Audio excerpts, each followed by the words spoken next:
मैं Neelkamal Rathore government PG college Jhalawar botany department से second year students आज एनाटॉमी पेपर से हम फ्लावरिंग प्लांट में मॉड्यूलर ग्रोथ को स्टडी करेंगे।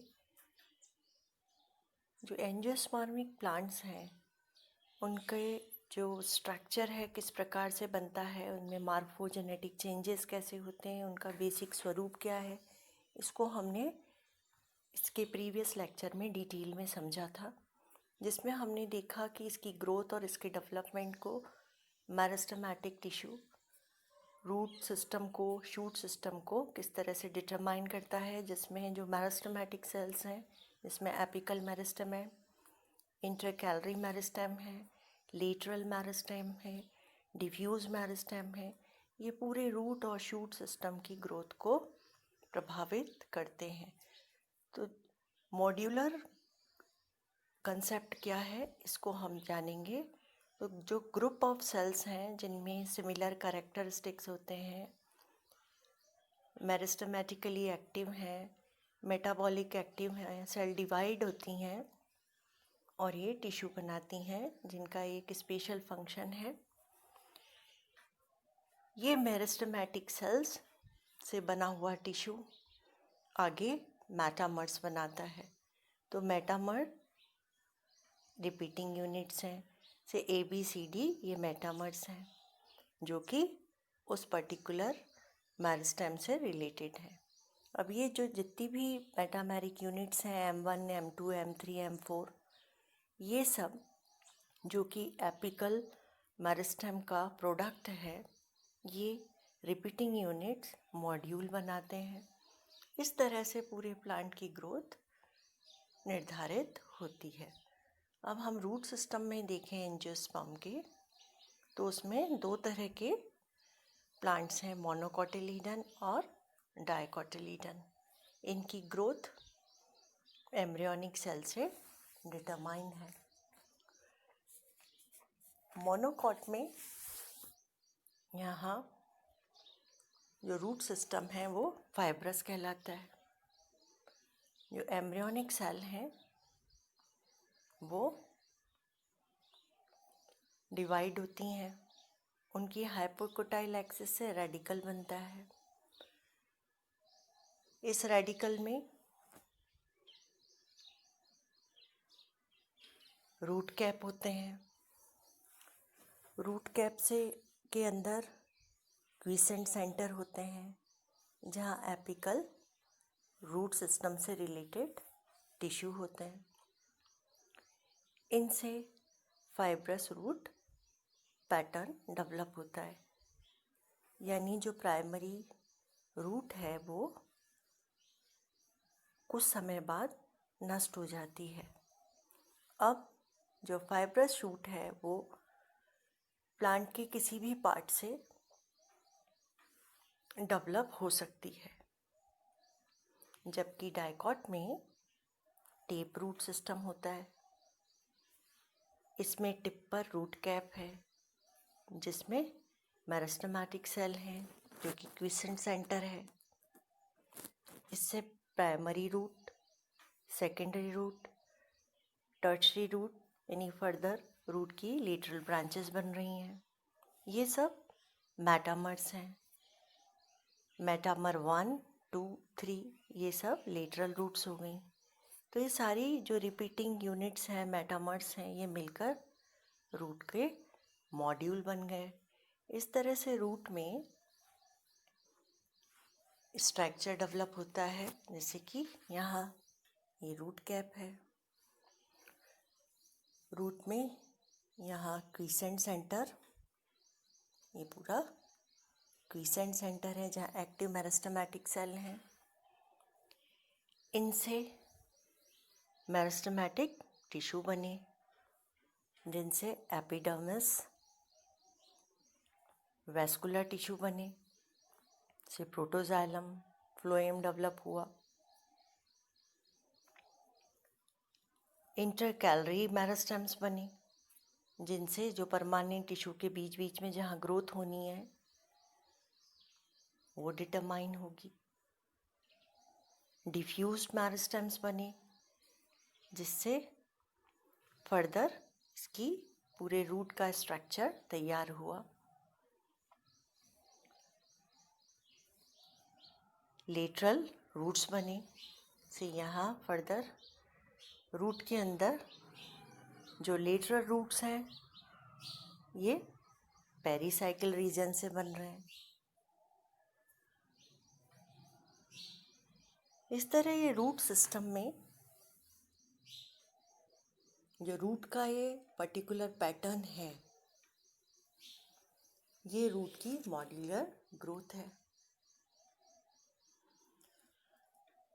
अब ये जो मेरिस्टेमेटिक यूनिट्स हैं, इनकी पोजीशन क्या है, इनका ओरिएंटेशन क्या है, इनमें मॉडिफिकेशन क्या है, इनके ब्रांचिंग पैटर्न क्या है। यदि मॉडिफिकेशन में हम देखें यहाँ, तो कुछ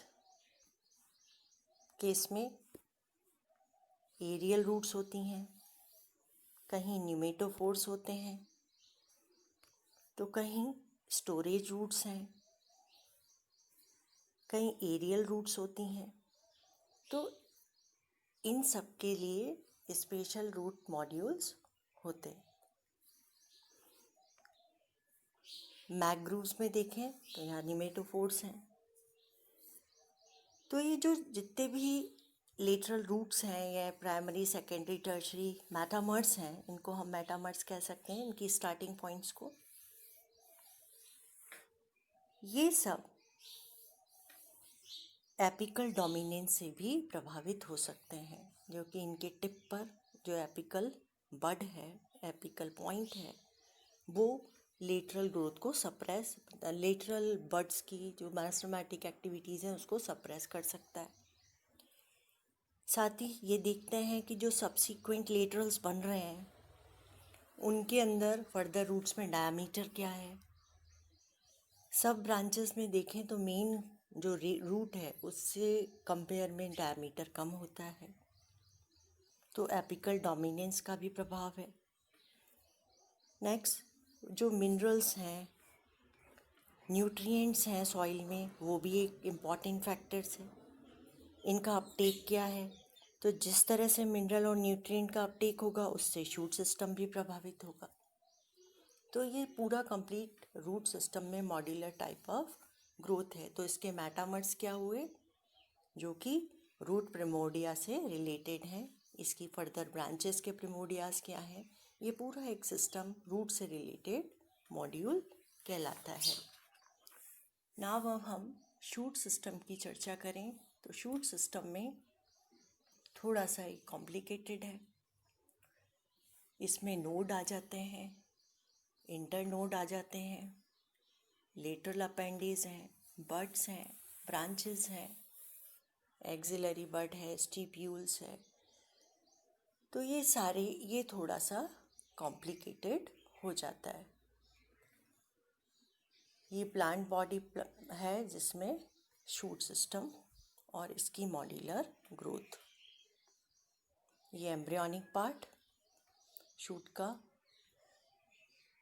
एम्ब्रियोनिक पार्ट से एपिकोटाइल एक्सिस से प्लीम्यूल बना, इससे शूट सिस्टम डिराइव्ड होगा। एपिकल शूट मेरिस्टेम है जो कि एपिकल बड में है। अब इन सब में जो लेटरल अपेंडेज हैं, जो लेटरल मेटामर्स हैं, वो क्या होंगे, बड जो कि नोडल साइड पे बन रहे हैं, बड बन सकती है, एक्सिलरी बड हो सकती है, स्टिप्यूल्स हो सकते हैं, वहाँ से लीफ बन सकती है, वहाँ ब्रांचेस बन सकती हैं, वहाँ से फ्लावर बन सकता है। इस तरह से ये पूरे मेटामर्स बनेंगे। से यहाँ ब्रांचेस हैं नोड पे, तो एक्सिलरी बड है, वहाँ ब्रांच प्रिमोर्डिया है, ये ब्रांच से रिलेटेड प्रिमोर्डिया मॉड्यूल है। Primary branch metamer, secondary metamer, third metamer, इनसे रिपीटेड ब्रांचेस बन गई और ये सारी रिपीटिंग यूनिट ब्रांच से रिलेटेड मॉड्यूल हो गया। लीफ में देखें तो लीफ प्रिमोर्डिया, वहाँ पिटियोल है, स्टिप्यूल्स हैं, या कोई लीफ के मॉडिफिकेशंस हैं, स्पाइंस हैं, लीफ का शेप है, लीफ की साइज़ है, लीफ का डायमीटर है, लीफ के मॉडिफिकेशन है, इन सब से रिलेटेड जो मेरिस्टेमेटिक सेल है ये इसके मेटामर्स हो गए। तो ये लीफ से रिलेटेड मॉड्यूल हो गया। ये लीफ से रिलेटेड जितने भी लेटरल अपेंडिजेस हैं इनका ओरिजिन मेटामर है, जहाँ से कि लीफ का ओरिजिन हुआ है। ये लीफ का पूरा कंप्लीट स्ट्रक्चर, उसका बेसल पार्ट, उसका लीफ बेस, एक्सिलरी बड, ये सब लीफ से रिलेटेड मॉड्यूल हैं जो कि इसका स्ट्रक्चर लीफ का बना रहे हैं। नेक्स्ट फ्लावर में देखें, अब ये ब्रांच कहाँ टर्मिनेट हो रही है, या तो एपिकल मेरिस्टेम बनाए या फर्दर ब्रांचेस बनाए या इन्फ्लोरेसेंस बना दे। तो इन्फ्लोरेसेंस का जो प्रिमोडियाज है उसमें फ्लावर बनेंगे। तो फ्लावर एज अ मॉड्यूल इसको देखें तो ये फ्लावर रिप्रोडक्शन के लिए बनते हैं। ये इन्फ्लोरेसेंस का एक पार्ट है। जैसे ये इन्फ्लोरेसेंस जहाँ पे फ्लावर एक्सिस है, पैडंकल जिस पे फ्लावर लगे हैं, फ्लावर का स्टॉक है जो कि ब्रेक से जुड़ा हुआ है और इस पे फ्लावर लग रहे हैं। तो ये फ्लावर से का इन्फ्लोरेसेंस एक मॉड्यूल, उस पे जो फ्लावर लगा, ये फ्लावर अपने आप में एक मॉडिफाइड शूट है, जिसमें हमने प्रीवियस लेक्चर में इसको डिटेल में समझा था कि किस तरह से इसमें नोड और इंटरनोड की कंडेंस्ड ग्रोथ हुई है और ये मॉडिफाइड शूट है। तो जो लेटरल अपेंडेज हैं, कैलिक्स, कोरोला, एंड्रोशियम, गायनेशियम, ये सब मेटामर्स हो गए। इन सब की ग्रोथ इन फ्लावर से रिलेटेड इन लेटरल मेटामर्स यूनिट्स डिसाइड कर रही हैं और ये सब मिलकर एक फ्लावर का मॉड्यूल बनाते हैं। फर्दर फ्लावर किस में टर्मिनेट होगा, फ्रूट में टर्मिनेट होगा, जिसमें ओवेरी फ्रूट्स बन गई है, ओव्यूल सीड्स बन गए हैं, एग एम्ब्रियो बन गया है और ये सीड ओवेरी में यानी फ्रूट्स के अंदर बंद है। तो ये पूरा इसका स्ट्रक्चर, इसकी ग्रोथ, इसका डेवलपमेंट इन सब मेटामर्स से डिटरमाइन हुआ है, इसलिए ये फ्लावर मॉड्यूल है। तो रूट सिस्टम और शूट सिस्टम इस तरह से डेवलप होते हैं। फर्दर इसमें हम देखें कि किस तरह से और फैक्टर इसे डिटरमाइन कर सकते हैं। इनका जो मेरिस्टेमेटिक सेल्स हैं, इनका ओरिएंटेशन क्या है, ये किस डिस्टेंस पर हैं, ये सब इस मॉड्यूलर सिस्टम को निर्धारित करते हैं। और ये मॉड्यूलर सिस्टम के मेटामर्स फर्दर प्लांट की ग्रोथ और स्ट्रक्चर को देखते हैं। जो एपिकल मेरिस्टेम है, ये एपिकल मेरिस्टेम लास्ट में हम जाने तो ये मॉर्फोजेनेटिक प्रोसेस है। जहाँ मॉर्फोजेनेटिक प्रोसेस होना है उसके ये स्पेशल साइट्स होते हैं एपिकल मेरिस्टेम, जहाँ से सब कुछ डिटरमाइन होगा। ये कंट्रीब्यूट करेंगे उस स्ट्रक्चर को, उस प्लांट के स्वरूप को, उसको कंट्रीब्यूट करेंगे ताकि स्पेसिफिक प्लांट फॉर्म बन सके। इसमें रिपीटिंग यूनिट्स हैं, ये रिपीटिंग एक्टिविटीज़ हैं, जिससे 3 स्ट्रक्चरल यूनिट्स बनेंगे। जैसे ग्रुप ऑफ सेल्स बनी, मेरिस्टेमेटिक टिश्यू बने, मेटामर्स बने और इन मेटामर्स से मॉड्यूल बना। ये सेल्स डिवाइड होती हैं, दूसरी सेल बनाती हैं, स्ट्रक्चरल और फंक्शनल यूनिफॉर्मिटी होती है, इससे मेटामर यूनिट बनी। इससे सब जो रिपीटिंग यूनिट्स हैं इनसे मॉड्यूल बना। तो ये एक हियरार्कियल पैटर्न है। ये मॉड्यूलर ग्रोथ है। मेटामर की पोजीशन क्या है, इसका ओरिएंटेशन क्या है, ये प्लांट का कैरेक्टरिस्टिक स्ट्रक्चर डिटरमाइन करेगा। अब इस एपिकल जो मेरिस्टेम है, इसका फ्यूचर क्या है, ये कहाँ टर्मिनेट होगा? या तो इससे फर्दर एपिकल मेरिस्टेमेटिक सेल्स बने, ब्रांचेस बने, या इन्फ्लोरेसेंस बने, इन्फ्लोरेसेंस से फ्लावर बने और फ्लावर से फ्रूट बने, या कुछ मॉडिफिकेशन हो, जैसे सीजनल मॉडिफिकेशन, सीजनल वेरिएशंस भी आ जाते हैं। यहाँ सब मॉड्यूलर ग्रोथ हो सकती है। इस तरह से एपिकल मेरिस्टेमेटिक टिश्यू की कॉन्टिन्यूटी बनी रहती है और इसकी activity apical dominance, environmental factor और जो मॉड्यूलर डिज़ाइन है, ये सब फैक्टर्स एंजियोस्पर्मिक प्लांट्स में उसका स्वरूप, उसके कैरेक्टरिस्टिक फीचर, उसके मार्फोजेनेटिक प्रोसेस को डिटरमाइन करेंगे और ये एक मॉड्यूल रिपीट फॉर्म में